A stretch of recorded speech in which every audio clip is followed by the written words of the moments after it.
মুহাম্মদ কোন সৃষ্টি নয়। মুহাম্মদ সাল্লাল্লাহু আলাইহি ওয়াসাল্লাম কোন সৃষ্টি নয়। মুহাম্মদ সাল্লাল্লাহু আলাইহি ওয়াসাল্লাম কোন ব্যক্তির নাম, দেহের নাম নয়। মুহাম্মদ সাল্লাল্লাহু আলাইহি ওয়াসাল্লাম কোন নফসের নাম নয়। মুহাম্মদ সাল্লাল্লাহু আলাইহি ওয়াসাল্লাম একমাত্র রূপী রবের নাম। এই আল্লাহর ওলিকে সেজদা দিলে পরে কয় শিরক, মানুষকে সেজদা দেওয়া হারাম। আমি এই বিষয়ে আসব।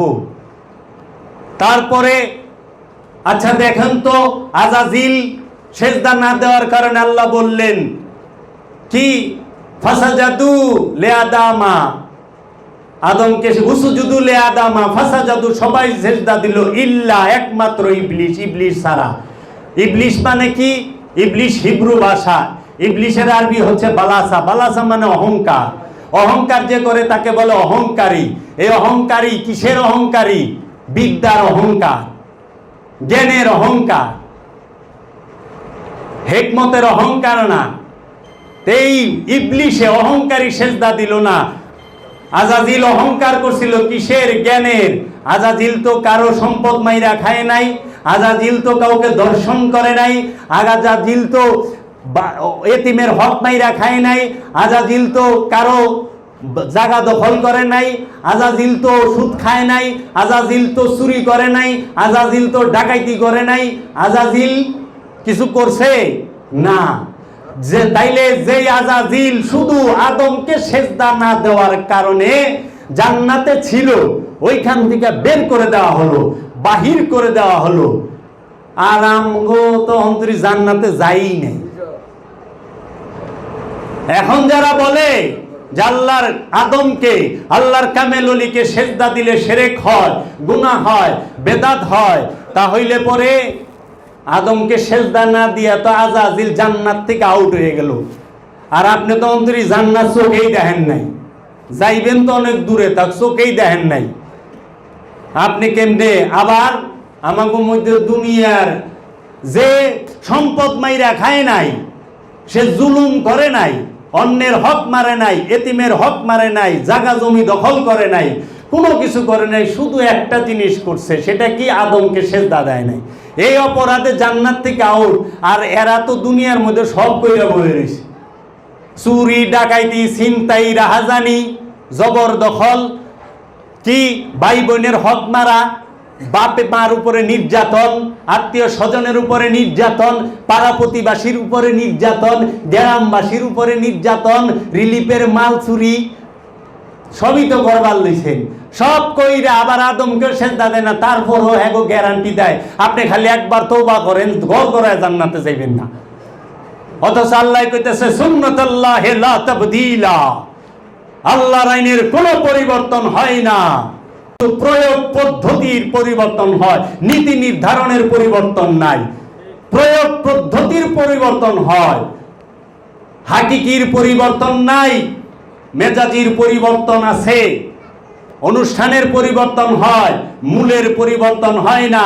শরীয়তের পরিবর্তন হয়, কিন্তু মারেফতের পরিবর্তন নাই। মারেফত কি?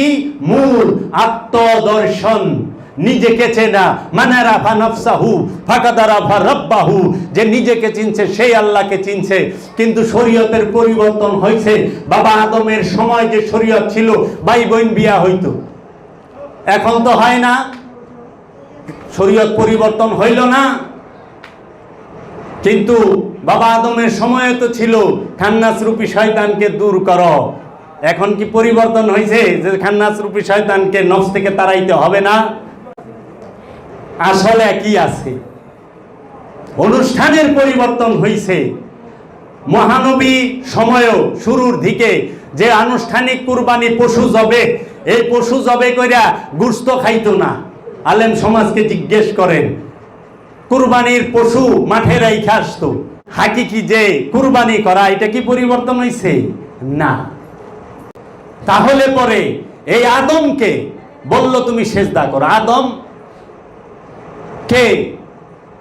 আদম সে যে নফস, নিজের এই পবিত্র নফসের মধ্যে যে রবরূপী আল্লাহকে, রবরূপী রূপী রবকে, রূপী আদম সেই যে নফসের মধ্যে রূপী রবকে জাগ্রত করতে পারছে, বিকশিত করতে পারছে, যে নফসের মধ্যে রূপী রব প্রকাশিত হয়েছে, সেই হচ্ছে আদম, সেই হচ্ছে ওলিয়ে কামেল, সেই হচ্ছে ওলিয়ে মুকাম্মেল, সেই হচ্ছে মুজাদ্দেদ জামান। নফস আর রুহের পার্থক্য জানে না, নিজেরে পীরে কামেল শাহ সুফি কয়। জিজ্ঞেস করেন তো বাবা, শাহ সুফি যে লিখছেন, শাহ সুফি অর্থ কি? শাহ সুফি শব্দের অর্থ হচ্ছে সৃষ্টি যার কথা শুনে। কে সৃষ্টি? কোন সৃষ্টি? আমার এই দেহের মধ্যে যতগুলা ইন্দ্রিয় দ্বারপথ আছে সবগুলা আমার কথা শুনবে, এই শাহ সুফির কথা শুনবে। চোখ লোভ করবে না, লালসা করবে না, হাত সে শক্তির অপপ্রয়োগ করবে না, পা সে কখনোই কি গতিবিধি সিরাতাল মুস্তাকিম থেকে পাল্টাবে না, এই সৃষ্টি যার কথা শুনে। এখন তাই বিলা ওই অন্য টানা সমস্ত কিছু ব্যক্তি কেন্দ্রিক হাকিকতে। এর জন্য আমার দয়াল মুর্শিদ কেবলা কাবা বাবা জাহাঙ্গীর মাদ্দাজিল্লুহুল আলী পীরে মুগা পীরে রিন্দি বাবাজান বলছেন যে এই দেহের ভিতরে, এই দেহটা একটা খাঁচা, এই দেহটা একটা খাঁচা, এই দেহের ভিতরে তুমি নিজে আছো, তুমি যে আছো সেই তোমাকে কি বলে? নফস বলে, প্রাণ বলে। প্রাণটাই হচ্ছে তুমি, দেহটা তুমি না। প্রাণ হচ্ছে, দেহ হচ্ছে প্রাণের বাহন। এই দেহের ভিতরেই কি রূপী রব বসে আছে, রু আছে, রব নিজে আছে। তাহলে পরে তুমি আল্লাহরে কোথায় খুঁজো? আল্লাহ তো তোমার ভিতরে, তুমিও এই দেহের ভিতরে, এই দেহের ভিতরে তুমি আছো, এই দেহের ভিতরে আল্লাহ আছে, এই দেহের ভিতরেই শয়তান আছে। শয়তানকে কোন হানে খুঁজো? শয়তান তো বাইরে বাস করে না, শয়তান বাস করে তোমার অন্তরের সাথে, নফসের সাথে মিশা রইছে, অন্তরের মধ্যে মিশা রইছে শয়তান। শয়তানকে তুমি অন্তরে খুঁজো, আবার এই অন্তরের কাছেই তোমার আল্লাহ থাকে। কুরআন বলতেছে নাহানু আকরাবু ইলাইহি মিন হাবলিল ওয়ারিদ, আমরা তোমার শাহরগের নিকটেই অবস্থান করি। আবার বলতেছে আল্লাহ কি, ওহুয়া মাকুম আইনা মা কুনতুম আইনামা তুআল্লু ফাসাম্মা ওয়াজহুল্লাহ, তুমি যেদিকেই তাকাবে তোমার রবের চেহারা ছাড়া কিছুই দেখতে পাবে না। আবার বলতেছে ওয়াহুয়া মাকুম আইনামা কুনতুম, তুমি যেখানে আমিও সেখানে। তারপরে বলতেছে ওয়াফি আনফুসিকুম আফালা তুবসিরুন, ওয়া এবং ফি মধ্যে, আনফুসিকুম, আনফুস নফস এক বচন, নফসের বহু বচনকে বলা হয় আনফুস। নফসের এক বচন আছে, বহু বচনও আছে, কিন্তু রু এক বচন, রুহের কোনো বহু বচন নাই। এইখানে আমরা এত শত শত হাজার হাজার মানুষ, এই সবাই হচ্ছে এখন আনফুসের কাতারে। এখন আমাদেরকে যদি রব কোনো নির্দেশ করে তাহলে এইখানে শব্দটা ব্যবহার করবে আনফুস। রবের বহু বচন হচ্ছে আনফুস। অফি ওয়া এবং ফি মধ্যে আনফুসি, নফসের কুম, তোমাদের নফসের কুম মানে তোমাদের সকলের, কা মানে তুমি, কুমা মানে দুইজন তোমরা, আর কুম মানে তোমরা সবাই। অফি আনফুসিকুম আফালা তুবসিরুন, আমরা তোমাদের সকলের নফসের নিকটেই অবস্থান করি, তোমরা কি দেখো না? তাইলে আহাত তো ঠিকই আমাগো নফসের নিকটে অবস্থান করে, আমরা কি দেখতে পেয়েছি? পাইছি? বাবা জাহাঙ্গীর তো আহাত রূপ ধারণ করে এই সমস্ত এরিয়ার নফসগুলোর কাজ দিয়ে অবস্থান করে গেল, দেখে গেল, বুঝে গেল, শুনে গেল। আমরা কি বুঝতে পারছি? না না। আল্লাহর মায়ের দুনিয়ার ভাই, আমরা কি বুঝতে পারি? কোরআন যে বলেছেন লাকাদ জারানা লি জাহান্নামা কাসীরাম মিনাল জিন্নি ওয়াল ইনসি। এর মানে কি? এর গভীরতা কতটুকু, এর গভীরতা কতখানি? সুম্মুন বুকমুন হুমিয়ুম ফাহিম লা ইয়ারজিউন। এর গভীরতা কি? এটা কাকে বলা হয়েছে আমরা কি বুঝতে পারি? কখনো না। সাধারণ অনুষ্ঠানের কথা আমাকে কইয়া দেয়। আহা, আপনি কি পড়েন? কুল হু আল্লাহু আহাদ আল্লাহুস সামাদ। কুল হু বলে দিন আল্লাহু আহাদ, আল্লাহ একক অখণ্ড অদ্বিতীয় স্বয়ংভূ সত্তা। আল্লাহুস সামাদ, আল্লাহ মহা নিরপেক্ষ। সামাদ শব্দের অর্থ হচ্ছে নিরপেক্ষ। আমার বাবা জান এখানে মহা যুক্ত করছেন ব্র্যাকেটে। আল্লাহ মহা নিরপেক্ষ। আল্লাহ মহা নিরপেক্ষ কিভাবে হয়? আল্লাহকে, আল্লাহ কি নিরপেক্ষ? কে? নফস কখনো নিরপেক্ষ হয় না। রূহ নিরপেক্ষ, নফস নিরপেক্ষ হইতে পারে না। নফস সব সময় নয় নেগেটিভকে নিয়ে থাকবে, নয় পজিটিভকে নিয়ে থাকবে। রূহ নফস জন্মগতভাবেই নেগেটিভকে নিয়ে থাকে, কিন্তু রূহ হচ্ছে নিরপেক্ষ। এর জন্য আপনি পৃথিবীতে কোন আল্লাহর নবীকে দেখতে পাবেন না তারা কোন জাতের জন্য আগমন করেছেন। এই আল্লাহর নবীগণ কোন জাতের জন্য আগমন করে নাই, কোন গোষ্ঠীর জন্য আগমন করে নাই, কোন ব্যক্তির জন্য আগমন করে নাই। সমস্ত আল্লাহর নবীগণ এই কুল কায়নাতের জন্য, সমস্ত মানুষ এবং জিনের হেদায়েতের জন্য আগমন করেছেন। রসুল, নবী, রসুল এবং ওলিয়ে কামেলগণ সবাই সার্বজনীন। কারণ আল্লাহুস সামাদ, আল্লাহ নিরপেক্ষ, আল্লাহ নবীরাও নিরপেক্ষ। যার মধ্যে আল্লাহর গুণ সমস্ত কিছু ভাসমান, সে তো নিরপেক্ষই। আল্লাহ নিরপেক্ষ, আল্লাহ নবীও নিরপেক্ষ। আল্লাহ নিরপেক্ষ, আল্লাহ রসুলও নিরপেক্ষ। আল্লাহ নিরপেক্ষ, আল্লাহর ওলিও নিরপেক্ষ। এর জন্য কোরআন কোন মুসলমানের জন্য আগমন হয় নাই। শুধু নবীগণ খালি মুসলমানের লেগে আগমন হয় নাই। কোরআন কি বলতেছেন? হুদাল্লিল নাস। হুদাল্লিল নাস, নাস মানে কি? মানুষের জন্য হেদায়েত। এখানে তো বলে নাই হুদাল্লিল মুসলিমুন, হুদাল্লিল মুমিনুন, হুদাল্লিল আমানু, হুদাল্লিল কাফিরুন, হুদাল্লিল মুশরিকুন। এটা তো বলে নাই। বলছে কি? হুদাল্লিল নাস। আবার কি বলতেছে? আলিফ লাম মিম যালিকাল কিতাব লা রাইবা ফি হুদাল লিল মুত্তাকিন। আলিফ লাম, আমার বাবা জানের এই আলিফ লামের ব্যাখ্যাটুকু পড়বেন দয়া করে।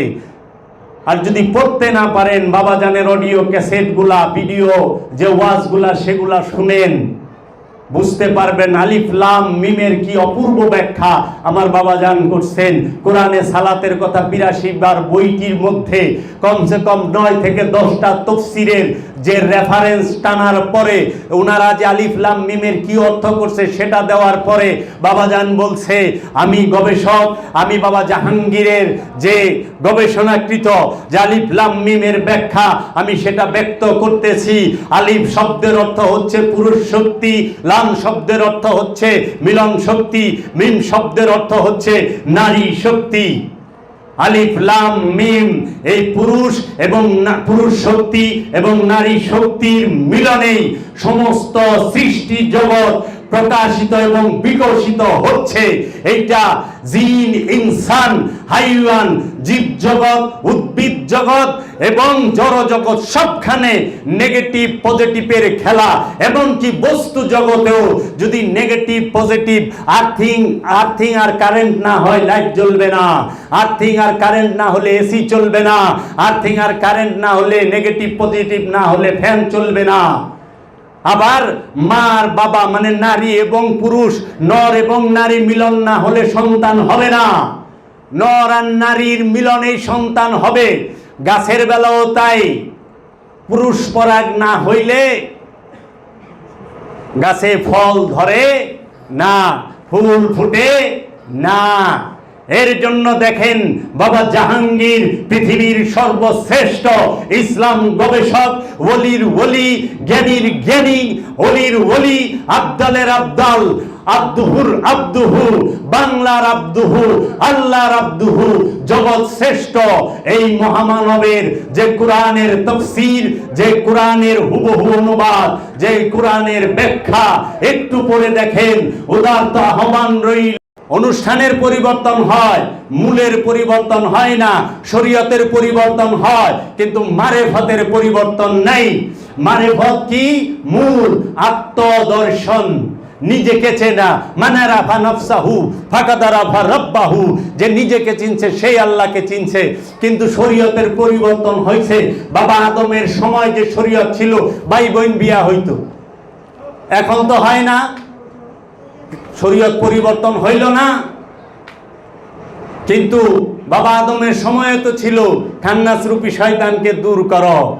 এখন কি পরিবর্তন হয়েছে যে খান্নাস রূপী শয়তানকে নফস থেকে তাড়াইতে হবে না? মুহাম্মদ কোন সৃষ্টি নয়। মুহাম্মদ সাল্লাল্লাহু আলাইহি ওয়াসাল্লাম কোন সৃষ্টি নয়। মুহাম্মদ সাল্লাল্লাহু আলাইহি ওয়াসাল্লাম কোন ব্যক্তির নাম, দেহের নাম নয়। মুহাম্মদ সাল্লাল্লাহু আলাইহি ওয়াসাল্লাম কোন নফসের নাম নয়। মুহাম্মদ সাল্লাল্লাহু আলাইহি ওয়াসাল্লাম একমাত্র রূপী রবের নাম, জাতের নাম, রুহের নামই হচ্ছে মুহাম্মদ, নূরে মুহাম্মদ। দেহের নাম নয়, নফসের নাম নয়। এর জন্য বলে একমাত্র প্রশংসা কার? রবে। আর কি? মুহাম্মদ। মুহাম্মদ শব্দের অর্থ কি? প্রশংসিত। প্রশংসা কার? নফসের। প্রশংসা কার? দেহের না। প্রশংসা একমাত্র রবে। প্রশংসা একমাত্র মুহাম্মদ। এই জন্য নামই দিছে মুহাম্মদ। এর জন্য পৃথিবীর বুকে যত ওলি আল্লাহ, যত কামেল ওলি আল্লাহ, যত রসুল, যত নবী আছে, সবাই এই জাগ্রত রুহের ধারণকারী, জাগ্রত রুহের ধারণকারী নফসের উপরে এই প্রকাশিত হওয়ার কারণে প্রত্যেক নবী প্রশংসিত, প্রত্যেক রসুল প্রশংসিত, প্রত্যেক ওলি প্রশংসিত এবং প্রত্যেক আলে রসুল প্রশংসিত। এর জন্য আল্লাহ পাক বলছেন একমাত্র ইজ্জতই হচ্ছে তোমার রব আর আলে মুহাম্মাদের। আলে মুহাম্মাদের। মুহাম্মদকে ওয়াহাবিরা ব্যক্তি ধরে, মুহাম্মদ সাল্লাল্লাহু আলাইহি ওয়াসাল্লামকে ওয়াহাবিরা দেহের মধ্যে সীমাবদ্ধ রাখে। ওয়াহাবিরা মুহাম্মদ সাল্লাল্লাহু আলাইহি ওয়াসাল্লামকে মদিনায় মুনাওয়ারায় ওই রওজা মুবারকে ওই দেহের মধ্যেই সীমাবদ্ধ রাখে। মুহাম্মদ কখনো সীমাবদ্ধ নয়। মুহাম্মদ কি? রাহমাতাল লিল আলামিন। আল্লাহ কি? রব্বুল আলামিন। রব্বুল আলামিন সমস্ত আলমের কি? রব, সৃষ্টিকর্তা, রেজেক দাতা আর হরণ কর্তা। আর মুহাম্মদ হচ্ছে সমস্ত আলমের রহমত। রহমত যেখানে নাই সেখানে রব নাই, যেখানে রব নাই সেখানে রহমতও নাই। জাহান্নামী জাহান্নাম। যেই অন্তরে রব নাই, মুহাম্মদ নাই, যে অন্তরে নূরে মুহাম্মাদের ধারক বাহকের ধ্যান নাই, খেল নাই, ওই অন্তরটাই জাহান্নামী, ওই নফসটাই জাহান্নামী। এর জন্য জান্নাতে প্রবেশ করতে হইলে নূরে মুহাম্মাদের ধারণকারী যে আল্লাহর কামেল ওলি, তার চেহারা মুবারকের ওই আইনুল্লাহ, ওই ওয়াজহুল্লাহ, ওই সামিউল্লাহ, ওই ইয়াদুল্লাহ, ওই বাসিরুল্লাহ, ওই আজানুল্লাহর ধ্যান করতে হবে। আর ওই ধ্যানেই আমার ভেতরে, আমার এই নফসের মধ্যে আমিত্ব নামক যে পশু, যে ভয়ঙ্কর দানব জানোয়ার বসে আছে, সে দুর্বল হইতে হইতে এই নূরে মুহাম্মদের কাছে সে মুসলমান হয়ে যাবে, আত্মসমর্পণ করবে আল্লাহর ওলির কাছে। ওয়াহেদ আহাদ বুঝে না। শয়তান আজাজিল ওয়াহেদ আল্লাহকে মানে, আজাজিল আহাদ আল্লাহকে মানে না। শয়তান ইবলিশ সে ওয়াহেদ আল্লাহকে মানছে, সে বলছে হে আমার রব, আপনি তো বলছেন আল্লাহ ছাড়া এই মাথা কারো কাছে নত করব না। মুসলমানের মাথা আল্লাহ ছাড়া কারো কাছে নত হবে না। মুসলমানের মাথা আল্লাহ ব্যতীত কোনো জায়গায় নত হয় না। ঠিক আছে, আজাজিল এই কথা কইছে, হে আল্লাহ আপনি ছাড়া এই মাথা কারো কাছে নত হবে না। কিন্তু আল্লাহ বলল, আজাজিল আদমকে সেজদা দে, উসজুদু লিআদামা, আদমকে সেজদা করো। সমগ্র ফেরেশতাদেরকে বলল, ফেরেশতা তো তৌহিদে বাস করে, নূরি ফেরেশতা, তৌহিদে যারা বাস করে তারা তো শিরক করে না, তারা তো শিরক করে না। কারণ তৌহিদবাসীর অন্তরে, তৌহিদবাসীর মধ্যে, তৌহিদের মধ্যে শয়তানের থাকার কোনো অধিকার আল্লাহ দেয় নাই। আল্লাহ শয়তানকে থাকার একমাত্র অধিকার দিছে জিন আর ইনসানের অন্তরে। জিন আর ইনসানের অন্তর ব্যতীত এই তৌহিদ রাজ্যের ভিতরে, এই একত্ববাদের ভিতরে আমিত্ব থাকে না, শয়তান থাকে না। তাহলে শয়তান কি কইল, আমি আল্লাহ আপনাকে ছাড়া আর কাউরে সেজদা দেব না। এই মাথা যদি নত হয় শুধু আপনার কাছেই হবে, আমি আদমকে সেজদা দেব না। সবাই সেজদা দিল, ফাসাজাদু লিআদামা, সবাই আদমকে সেজদা করো। সব ফেরেশতা দিল, ফেরেশতাদের সর্দার হযরত আজাজিল আলাইহিস সালাতু ওয়াস সালাম, তিনি কিন্তু ফেরেশতা না, তিনি জাতে জিন, জাতে জিন। কিন্তু ইবাদত বন্দিগি করতে করতে এত উঁচু স্তরে চলে গেছে যে নূরের সৃষ্টি ফেরেশতাদেরকে, ফেরেশতাদের সর্দার হয়ে গেছে, নূরি মাখলুকের সর্দার হয়ে গেছে এই আজাজিল। এই আজাজিল কি বলল, আল্লাহ আমি সেজদা দিব না আদমকে। তখন আল্লাহ বলল, কিসে তোমাকে বারণ করলো? জিজ্ঞেস করলো, সেজদাটা কেন দিবা না, বলো কি কারণ? যাহাকে আমি নিজ হাতে তৈরি করছি। খেয়াল করেন, রব কিন্তু আদমকে নিজ হাতে তৈরি করছে। আদমকে তৈরি করে রবে, আদমকে তৈরি করে আল্লাহ। আদম কোনো মাদ্রাসায় তৈরি হয় না, আদম কোনো ইউনিভার্সিটিতে তৈরি হয় না, আদম কোনো বিশ্ববিদ্যালয়ে তৈরি হয় না, কোনো কলেজ, স্কুল কলেজ, ইউনিভার্সিটি, মাদ্রাসা, কোনো জায়গায় কোনো গবেষণা কেন্দ্রেও তৈরি হয় না। কি বিজ্ঞানীরা আদম তৈরি করতে পারে না? পারে না। বিজ্ঞানী তৈরি করবে, আদম তৈরি করবে। আদমকে তৈরি করে কে? তার রবে নিজে, আল্লাহ নিজে।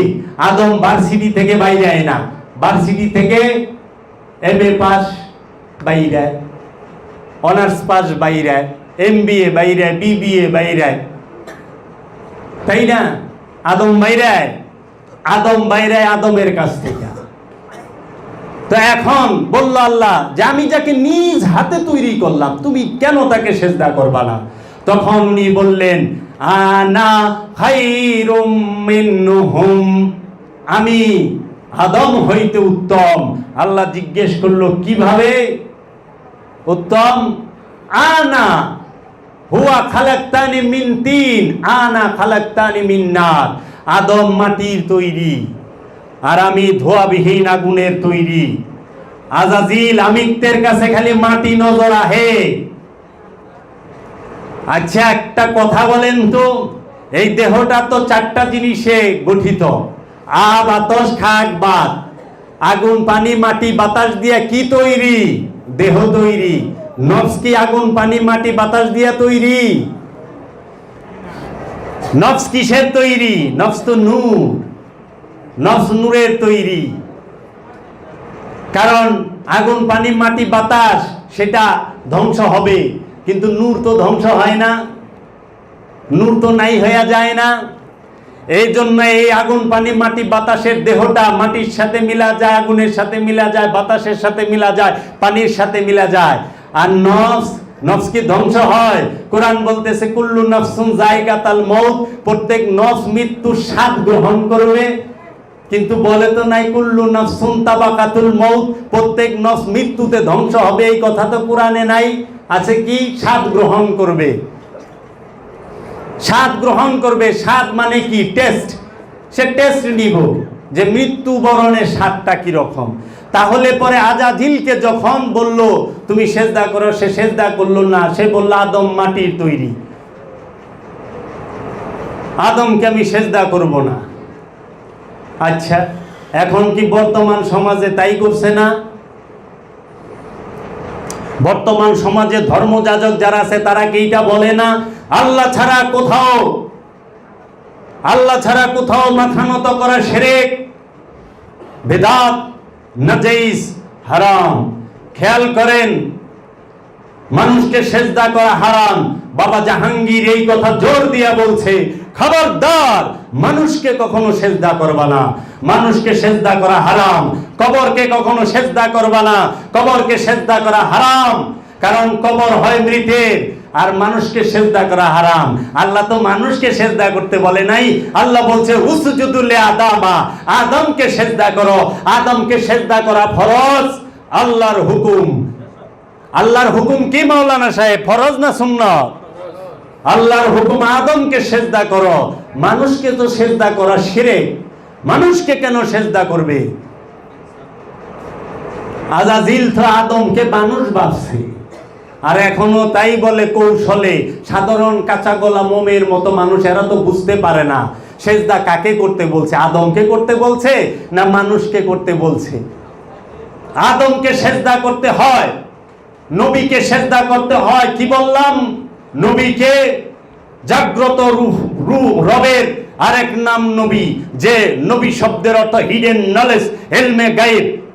গায়েবের জ্ঞান যার, একমাত্র গায়েবকে জানে রবে জানে, সম্পূর্ণ রবে জানে। এই গায়েবের জ্ঞান যার আছে সেই তো নবী, গায়েবের জ্ঞান যার আছে সেই নবী। তাহলে পরে আদমকে সেজদা দিতে বলল। এখন হালে বলে খবরদার পীর ওলিকে সেজদা দিয়েন না। আল্লাহর একজন কামেল ওলি হচ্ছে বান্দা নেওয়াজ, সে নিজেই আদম, একজন কামেল ওলি, তার নফসের মধ্যে জাগ্রত রূহ ভাসমান অবস্থায় আছে। তাহলে পরে এই আল্লাহর ওলিকে সেজদা দিলে পরে কয় শিরক।